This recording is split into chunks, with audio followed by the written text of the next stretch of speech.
제목 한번 우리 다 같이 읽도록 하겠습니다. 시작. 여러분들의 그 삶이 지혜로운 삶이 되기를 주님의 이름으로 축원합니다. 전도서를 보면 끊임없이 대조하는 말들이 나옵니다. 땅 아래와 하늘이라는 것. 그 다음에 지혜로운 자와 우매한 자. 이런 대조하는 단어들이 등장합니다. 전도서 10장을 보면 우매자라고 하는 말과 우매라고 하는 말이 9번이나 나옵니다. 성경은 지혜와 어리석음을 말할 때 사람의 지적인 능력이 있느냐 없느냐 이걸 놓고 말하지 않고 진정 인간의 차원에서는 참된 지혜를 말할 수 없다. 그래서 하늘에서 온 지혜만이 참된 지혜다. 그렇다면 이 지혜는 누가 누리게 되는가를 잠언서에서 말하기를 여호와를 경외하는 것이 지식의 근본이라 말했고 잠언서 10장 9절에도 여호와를 경외하는 것이 지혜의 근본이다. 이렇게 말했습니다. 그런데 어리석은 자는 그 대표적인 것이 그 마음에 이르기를 하나님이 없다. 이렇게 말합니다. 그래서 하나님이 없다라고 하는 무신론, 하나님이 있는지 없는지 모르겠다는 불가지론, 하나님은 계시되 우리 삶에 전혀 관계하지 않는다고 하는 데이즘, 이런 이 이론들은 한마디로 어리석은 사람들이 내놓은 이론들입니다.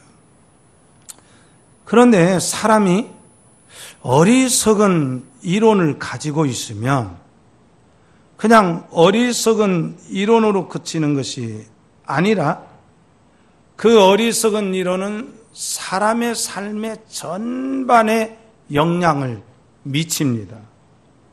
왜 그러냐면 바로 어리석음이냐 지혜는 하나님과 관계되어서 하나님을 바르게 믿는 사람은 지혜가 나오고 하나님을 바르게 믿지 않는 사람에게는 어리석음이 나오기 때문에 우리의 삶의 모든 분야에서 어리석은 것이 나타나기도 하고 지혜로움이 나타나기도 하는 것입니다.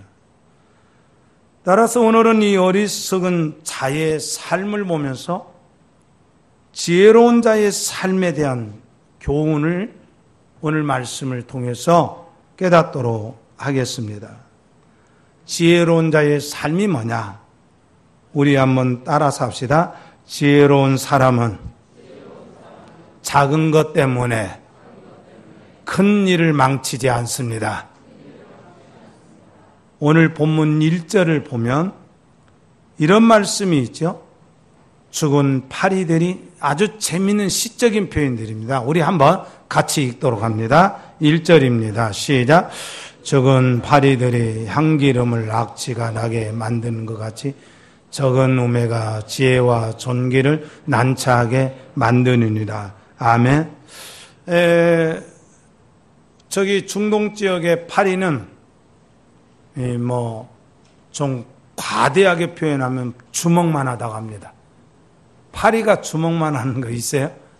그 정도로 큰데 이제 이 파리가 기름 냄새를 맡고 특별히 이제 이 중동 지역에는 이 감람나무라고 하는 기름이 있어가지고 이 기름을 짜놓으면 이 통 속에 파리가 들어가 버리는 거예요.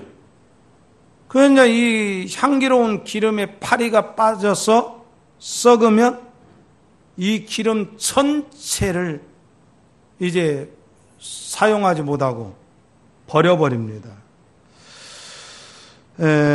마찬가지로 이 솔로몬 왕은 어리석은 자의 작은 행동이 지혜로 건축한 자신의 삶을 전부 무너뜨릴 수 있다는 거예요. 그러니까 우리가 사람이 자기를 망치는 것이 큰 것 때문에 망치는 것이 아니라 작은 것 때문에 망칩니다. 그래서 역사를 보면 이제 작은 것 하나가 패배를 가져오고 나라를 망하게 하고 심지어 제국이 망하게 되는 것을 보게 돼요. 우리나라가 사스가 들어왔을 때는 그 사스를 잘 예방을 했다고 합니다. 그때는 이 사스가 들어왔을 때 그 사스를 예방하는 아주 참 대처를 잘 해가지고 그래가지고 그 법칙대로 잘 했대요. 그런데 우리가 5월 달부터 8월 초까지 지금까지 이 사스 때문에 메르스 때문에 큰 곤욕을 치르고 국가적으로 큰 위기를 맞았다는 것을 보게 돼요. 노마 등은 왜 멸망했느냐 할 때 노마 제국 안에 번진 전염병, 흑사병 그것 때문에 이제 노마가 망했다는 말합니다. 그래서 이 세네카라고 하는 귀중한 그 노마 시대의 위대한 학자는 노마 제국은 병들어서 남은 것은 멸망밖에 없다. 그러니까 제국이라는 큰 제국이 망하게 될 때에 하나는 도덕적인 부패, 작은 부패들이 망하게 하고 또 하나는 사람들이 가볍게 여기는 질병 때문에 멸망을 했던 것을 보게 됩니다. 마찬가지로 성경을 보면 이스라엘이 여리고 성을 함락할 때는 승리를 했어요. 그때에는 하나님의 법칙에 따라서 여호수아를 비롯해서 제사장들 그리고 모든 백성들이 순종을 해요. 그런데 이 작은 아이 성 때에 실패를 합니다. 그 실패의 원인을 보니까 이스라엘 안에 죽은 파리가 하나 있었어요. 바로 죽은 파리가 누구냐면 아간이었습니다. 아간이 하나님의 명령을 거역하고 전쟁 중에서 그 여리고 성에서 전리품을 훔쳐버립니다. 그것 때문에 이스라엘 전 백성들이 아이성 전투에서 실패를 합니다. 개인도 마찬가지입니다.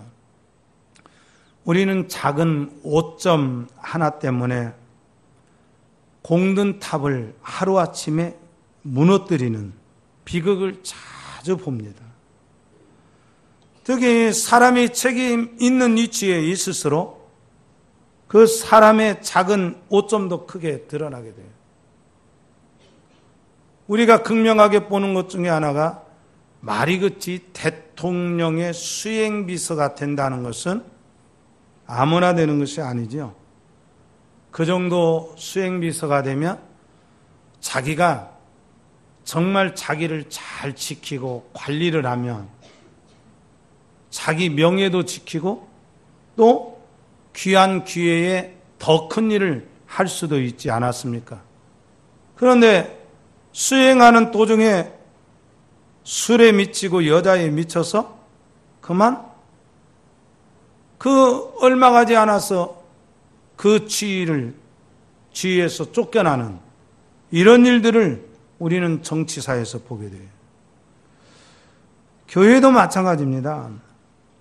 어리석은 자의 작은 행동이 교회 전체에 고통을 주고 그리고 비극을 주고 이런 것을 보게 돼요. 솔로몬 왕은 작은 하나의 실수가 지혜와 존귀를 쓸모없게 만든다 이렇게 말했어요. 그래서 바울은 너희가 자랑하는 것이 옳지 아니하는도다. 적은 누룩이 온 덩어리에 퍼지는 것을 알지 못하느냐. 그 옛날 그 시골에서 술하는 것을 보면 술에 누룩덩어리 조그만큼 넣습니다. 그러면 쌀 저기나 밀가루 저기를 해서 그 누룩을 넣으면 그게 적지만 발효가 돼서 나중에 술이 돼요. 마찬가지로 우리가 이제 고린도 교회를 혼란케 하고 있음에 대해서 바울은 적은 누룩으로 비유를 했어요.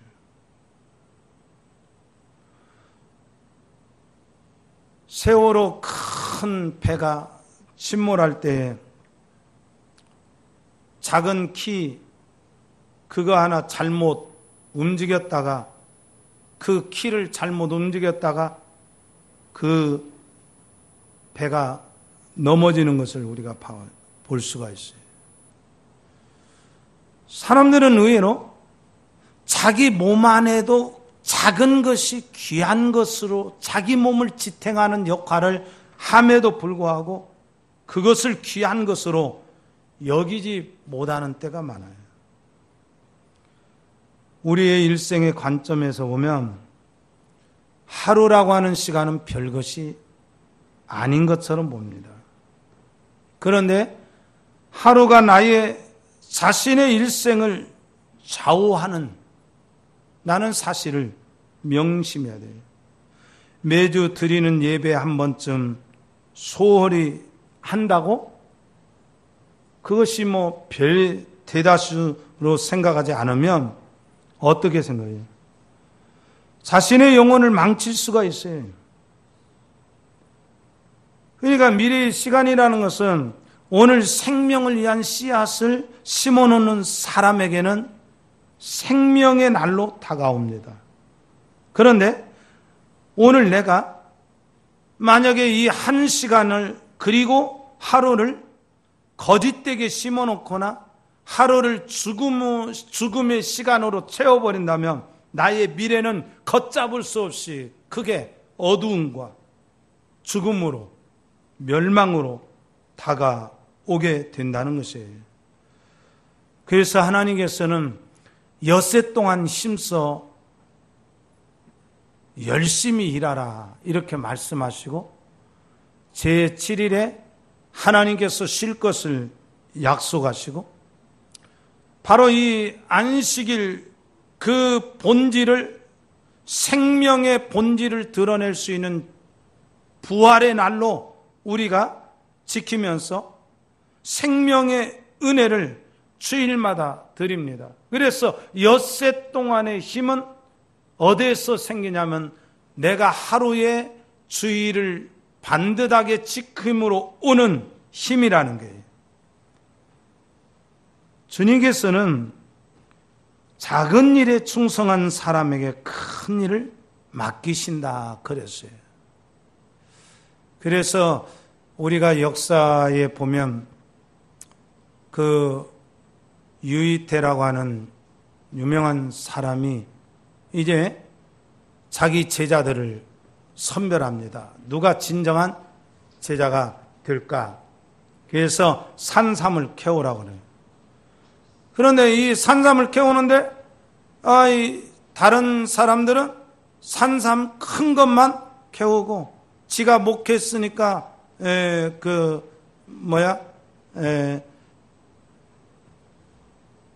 다른 사람 걸 뺏어다가 큰 걸 뺏어다가 선생에게 바쳐요. 그래서 선생이 그걸 버리지 않습니까? 그런데 유이태는 세미한 뿌리까지 캐갖고 온 사람을 자기의 제자로 삼아요. 그게 누구예요? 허준이라는 유명한 사람 아닙니까? 주님께서는 마태복음 25장에서 세 가지 비유의 말씀을 하십니다. 그 중에 달란트 비유에서 5달란트 받은 사람이 5달란트 남긴 것에 대해서 충성하고 거기에 대해서 인정을 해줘요. 2달란트 받은 사람이 2달란트를 남긴 것에 대해서 인정하고 그리고 나서 네가 작은 일에 충성했음에 내가 너에게 큰 일로 맡기겠다. 내가 오늘 하루를 살아가는데 나의 미래를 내가 어떻게 살아가느냐에 따라서 나의 미래가 결정이 되어지는 거예요. 우리가 성도들을 섬기는 작은 일들이 결코 작은 것이 아니라 나의 미래를 하나님으로부터 보장받게 하는 일이라는 거예요. 사랑하는 성도 여러분, 여러분이 주 안에서 날마다 작은 것을 귀하게 여김으로 큰 복을 누릴 수 있기를 주의 이름으로 축원합니다. 또 하나 오늘 이 솔로몬 왕은 이렇게 우리에게 교훈합니다. 우리 한번 따라서 합시다. 지혜로운 사람은 죽음을 선택하지 않고 악한 영역을 선택하지 않습니다. 본문 2절을 보면 이렇게 말합니다. 우리 같이 읽도록 합니다. 지혜자의 마음은 오른쪽에 있고 우매자의 마음은 왼쪽에 있느니라. 지혜자의 마음은 어디에 있고 오른쪽에 있고 우매자의 마음은 어디에 있어요? 왼쪽에 있다. 이렇게 말해요. 그런데 이 성경, 현대인의 성경을 봤더니 이렇게 되어 있어요. 지혜로운 사람의 마음은 옳은 일을 하는 쪽으로 기울어지고 어리석은 사람의 마음은 악을 행하는 쪽으로 기울어진다. 이렇게 말했어요. 여러분, 여러분들의 마음이 항상 오른쪽으로 기울어지기를 축복합니다. 성경에 보면 오른편은 능력을 상징하고 보호를 상징합니다. 그래서 이사야 41장 13절을 보면 나 여호와 너의 하나님이 내 오른손을 붙들고 내게 이르기를 두려워하지 말라 내가 너를 도우리라 이렇게 말씀하셨어요. 그러면서 시편 5절을 보면 주의 오른쪽에 계신 주께서 그의 노하시는 날에 왕들을 쳐서 깨트리실 것이다. 이게 요한계시록의 마지막 재림주를 미리 시편은 예언을 해놨어요. 그러면서 시편 121편 5절을 보면 여호와는 너를 지키시느니라 여호와께서 내 오른쪽에서 내 그늘이 되신다. 이렇게 말했어요. 그래서 성경에는 오른쪽은 보호를 받고 오른쪽은 생명의 은혜가 있다. 이것을 상징적으로 표현하고 있어요. 반면에 왼편은 뭐냐? 불의하고 약하고 그리고 심판을 말합니다. 그래서 마태복음 25장 34절에 역사의 종말의 때에 예수님 교훈을 보면 양들은 오른편에 염소는 왼편에 든다 이렇게 말했어요.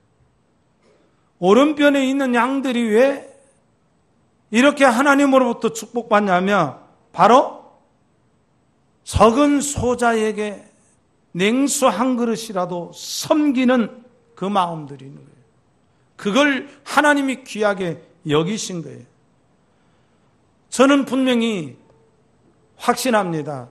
우리 여전도의 회원들이 어렵고 힘들지만 매주일 돌아가면서 식사 준비는 여러분들의 자녀들 미래의 큰 축복이 되어집니다. 그러니까 대부분의 큰 지도자들은 자기 부모에게서 배워요. 부모가 섬기면 자녀들이 그것이 삶에 배어서 그것이 복이라고 하는 것을 나중에 크게 깨닫게 되고 그것을 하나님께서 보장해 주십니다. 그런데 염소는 어떤 사람들이냐? 악한 편에 늘 쓰고, 그리고 악한 생각에 늘 마음을 두고, 그리고 긍정적인 것보다도 항상 선한 일에 부정적인 이야기를 나누고, 거기에 마음을 빼앗기고, 이런 사람들을 염소와 같다, 이렇게 말했어요. 그래서 본문에서는 지혜자의 마음은 오른편에 있고 어리석은 자의 마음은 왼편에 있다, 이렇게 말합니다. 우리가 어떻게 하면 바르게 살 것인가, 보통 그렇게 생각을 할 것입니다. 그런데 어리석은 사람은요, 늘 못된 생각을 하고 바르지 못한 삶을 사는 것을 봐요. 그래서 어리석은 자는 선택을 해도 꼭 죽을 일만 선택을 해요. 어리석은 자는 저주의 길만 선택합니다. 어리석은 자는 부끄러운 길만을 선택합니다. 그게 누구예요? 창세기 13장에 보면 아브라함의 조카 롯이 그렇습니다. 이제 종들 때문에 다투어가지고 종들이 다투니까 아브라함이 오히려 조카 롯과 사는 것이, 헤어져 사는 것이 더 바람직하다, 이렇게 생각을 했던 거예요. 그래서 조카 롯에게 네가 먼저 땅을 선택해 봐라. 이때 롯이 선택한 땅은 애굽 땅 같은 요단 들판이라고 그랬어요. 화려하고. 그런데 그곳이 죄악의 땅이라는 것을 이제 성경은 밝히고 있지만 롯은 어리석기 때문에 죄악의 땅을 선택합니다. 그래서 롯은 세상의 가치를 더 귀하게 생각하고 살다가 악한 문화를 더 귀하게 생각하다가 결국 그 땅에서 오랫동안 산 그 결과가 아무것도 없이 빈손으로 나오게 됩니다. 제가 아는 분은 아들 하나 있었는데 이 아들 미국으로 갔어요. 어렸을 때 보냈어요. 근데 그 아들이 미국에 가서 공부하고 돌아올 줄 알았는데 안 돌아옵니다. 노년이 돼서 아들 소식도 끊어졌어요.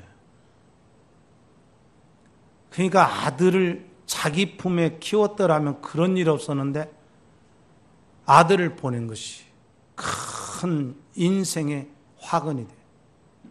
그런데 이분이 좀 재산이 있는데 정부에서 재산이 있는 사람은 이제 그 나이가 많이 있어도 그 영세민 안 해준다고 하니까 이 양반이 자기 재산을 몽땅 팔고 아파트를 전세로 살아요. 그리고 그 돈을 조카한테 딱 맡겨요. 처음에 조카가 은행 이자보다 비싸게 주니까 늘 조카를 자랑해. 근데 조카가 잘 되었으면 다행인데 그 조카가 사업을 그거 갖고 크게 하다가 망하게 돼버려요. 결국 돈 한 푼도 받지 못하고 쓸쓸히 맨날 내가 어리석었어.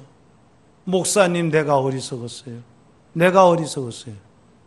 이렇게 말하다가 죽는데 자기가 어리석었다라고 말을 해. 우리는 어떤 일을 해도 하나님의 관점에서 선택하고 하나님이 주시는 지혜의 관점에서 선택을 해야 내가 죽도록 모아놓은 돈이 결국 하나님 앞에 가치 있게 쓰여지고 나도 가치 있게 쓰여지는 거지.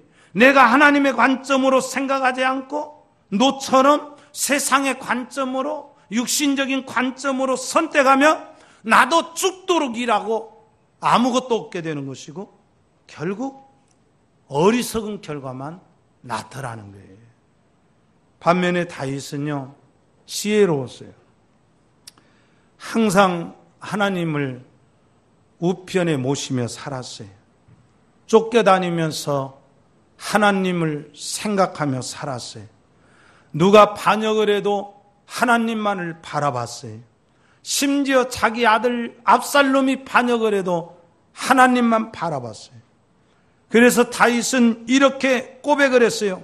내가 항상 여호와를 내 앞에 모시며 그가 나의 오른쪽에 계심으로 내가 흔들리지 아니합니다. 이렇게 고백했어요.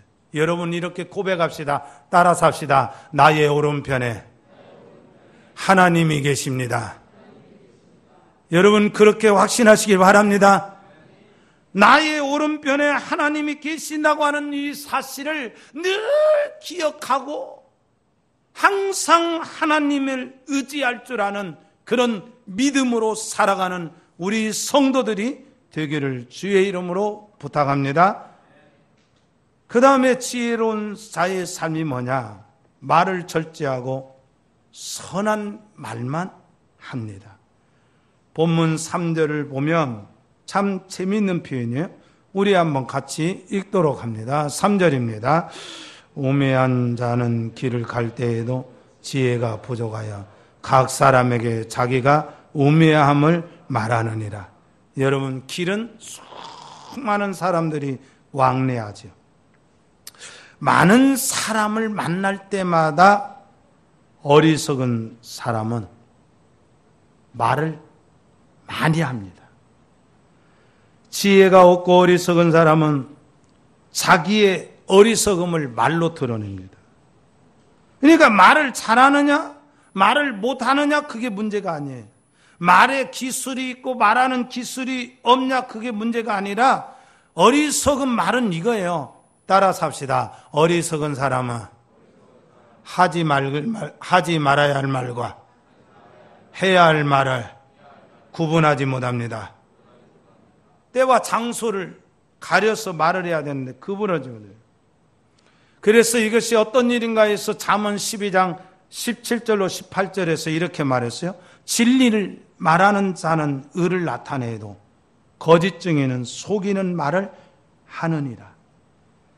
칼로 찌른같이 함부로 말하는 자가 있거니와 지혜로운 자의 혀는 양약과 같다. 이렇게 말했어요. 여러분 결국 내가 의로운 사람으로서 드러내느냐 할 때 진리를 말하는 거예요. 속이는 말을 하지 않는 거예요. 사람의 이목구비 중에 보면 다른 것은 다 둘씩이에요. 근데 하나인 건 뭐예요? 입만 하나예요. 왜 입은 하나일까? 철학자 제논이라는 사람이 이렇게 말했어요. 보는 것은 배로 보고 듣는 것은 배로 듣고 말은 적게 하라. 이게 사람의 얼굴에 주어진 하나님의 교훈이다. 제법 그럴싸하죠. 그런데 야고보서 1장 19절을 보면 이렇게 말했어요. 사람마다 듣기는 속히하고 말하기는 더디하며 성내기도 더디하라. 이렇게 말했어요. 전도서 기자는 지혜자의 입의 말은 은혜로우나 우매자의 입술은 자기를 삼킨다. 이렇게 말했어요. 그러니까 어리석은 자는 자기가 한 말 때문에 자기를 죽여요. 말 때문에 멸망을 당합니다. 참 자기 말 때문에 멸망당한 사람이 누구예요? 사울의 죽음의 소식을 아주 기쁘게 전했던 아멜렉 선원 아니에요? 다윗에게 이쁨을 받으려고 다윗이여 이제 당신은 염려 없어도 좋습니다. 사울왕이 죽었습니다. 너 어떻게 죽은 거 아냐? 그러니까 이 소년이 한 수 더 떠서 내가 사울왕의 목을 베었습니다. 뭐 목을 베? 다윗이 당장에 이 소년을 칼로 쳐 죽여라. 목을 베어서 죽이죠. 특히 이제 우리가 공동체에서 가정에서 내가 하는 말 때문에 분열이 되는 일이 없어야 돼요. 말 한마디 때문에 좋은 사람들이 금이 가요. 그래서 잠언 18장 6절에 보면 미련한 자의 입술은 다툼을 일으키고 그의 입은 매를 자청한다, 이렇게 말했어요. 그러니까 교회가 말 한마디 때문에 술렁이고 사람들 간에 불신이 생기고 사람들 간에 분열이 생기고 이간질이 오고 가고 이런 것이 얼마나 어리석은 말인가. 그래서 악한 말을 절세 없이 던지는 사회는 수준 없는 사회. 그러니까 그 사회가 수준이 있느냐 없느냐 하는 것은 바로 말 한마디에 어떻게 우왕좌왕하는 그런 사회가 정말 어리석은 사회예요. 우리나라가 일제 36년 지나고 이제 이 6.25 전쟁이 일어나잖아요. 그런데 6.25 전쟁 일어날 때에 얼마나 참 사람들이 많이 요동을 했어요. 유물론주의, 공산주의 이론의 한마디 때문에 온 나라가 술렁이 되니 결국 나라가 반쪽으로 이제 쪼개지지 않았습니까? 이건 국가도 마찬가지고 교회도 마찬가지예요. 그래서 교회는 성령의 역사가 뚜렷이 드러나야 되는데 성령의 충만한 역사가 드러나는 증거 중에 하나가 뭐냐면 말이 투명한, 따라 삽시다, 투명한 언어 습관. 그러니까 말이 깨끗해야 돼. 가면 가고 안 가면 안 가고 또 움직이면 움직이고 안 움직이면 안 움직이고 먹으면 먹고 안 먹으면 안 먹는 것이지 먹은 것 같고 안 먹은 것 같고, 예? 이런 투명하지 않는 언어 습관, 이건 교회에 지혜로운 사람이 아니에요. 여러분, 사탄은요 불투명한 말을 이용해서 사람들끼리 상처를 남기고 교회를 어지러져요. 그래서 교회의 일꾼을 세울 때 디모데 전서 3장 8절 11절에 보면 첫째, 일구이연하지 않는 사람, 그 다음에 남을 함부로 참소하지 않는 사람을 세워라, 이렇게 말했어요. 가정에서도 마찬가지입니다. 그래서 골로새서 4장 6절에 보면 너희 말을 소금으로 맛을 낸과 같이 하라, 이렇게 말했어요. 소금으로 말을 비유를 해요. 그러니까 말은 바르게 하고 적당하게 하면 맛이 난다는 거죠. 지혜로운 사람은 말을 통해서 뭐 하느냐? 사람을 살리고 생명을 살리고 다른 사람의 마음을 살리고 부욕해 하고 공동체를 부욕해 합니다. 그래서 잠언 18장 20절에 보면 사람의 입에서 나오는 열매로 하여 배가 부르게 된다. 참 이게 정말 의미심장한 말이에요. 우리가 따라 삽시다. 나의 말로 인하여 다른 사람을 배부르게 합시다. 그래 이제 우리가 어떤 말에 있었는지 실수하지 않으려고 노력을 해야 됩니다. 결론을 맺겠습니다. 오늘 우리는 지혜가 뭔가 세 가지를 얻었어요. 작은 것을 귀하게 여길 줄 아는 게, 이게 지혜입니다. 또한 내가 선택한 영역이 어리석은 죄악의 땅이 아니라는 것. 그래서 시편 1편의 말씀처럼 복 있는 사람은 악인들의 꾀를 따르지 아니하고 죄인들의 길에 서지 아니하고 오만한 자들의 자리에 앉지 않은 것처럼 생명과 신실함의 열매를 내놓는 그런 영역을 선택하는 거예요. 그래서 우리가 양과 같이 될지언정 이리와 같이 되지 말아야 돼요. 셋째로, 지혜로운 자는 항상 사람을 살리는 말을 한다는 것. 여러분들에게 말과 또 삶의 영역과 작은 것에서 지혜가 있어서 여러분들이 꼭 생명의 열매를 많이 맺을 수 있기를 주의 이름으로 축원합니다. 기도드리겠습니다. 하나님, 우리의 삶을 하나하나 점검해 주시고 살펴 주시옵소서.